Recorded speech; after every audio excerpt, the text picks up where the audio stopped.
সম্প্রতি একটা বিষয় অনেক বেশি আলোচিত হচ্ছে, রিফাইন্ড আওয়ামী লীগ।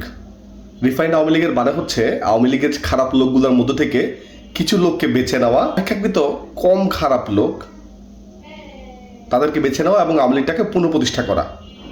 এই আওয়ামী লীগের ভিতর থেকে ভালো মানুষ খুঁজতে গিয়ে, আওয়ামী লীগ বা অপেক্ষাকৃত কম খারাপ মানুষ খুঁজতে গিয়ে আমরা অনেক সময় এটাই বলে যাচ্ছি যে আসলে 10টা শয়তান থেকে যদি 3টা শয়তানকে বাছাই করি তাহলে আসলে 3টা শয়তানই বের হবে, ওখান থেকে ভালো কিছু বের হবে না। মানে খারাপ তো খারাপই, সেটা কম খারাপ আর বেশি খারাপ, শয়তান শয়তানই হয়।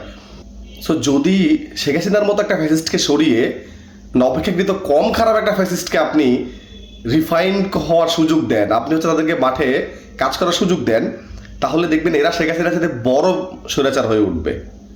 কারণ আওয়ামী লীগ আসলে কোনো রাজনৈতিক দল না, আওয়ামী লীগ মূলত হলো গিয়ে লুটপাটের একটা সিন্ডিকেট, যে সিন্ডিকেটটা বাংলাদেশটাকে প্রায় ধ্বংসের ধার প্রান্তে নিয়ে আসছে।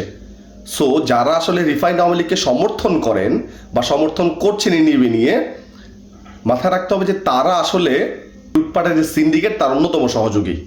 এটা মাথায় রাখবেন যে শেখ হাসিনার চাইতে বড় স্বৈরাচার কিন্তু হতে পারে নতুন রিফাইন্ড আওয়ামী লীগ।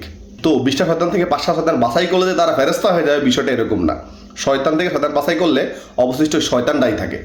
সো আওয়ামী লীগ হচ্ছে সেই শয়তান, আর এই শয়তানকে যারা বাংলাদেশের মাটিতে রাজনীতি করার সুযোগ দিবে তারা হচ্ছে বড় শয়তান। কথা ক্লিয়ার?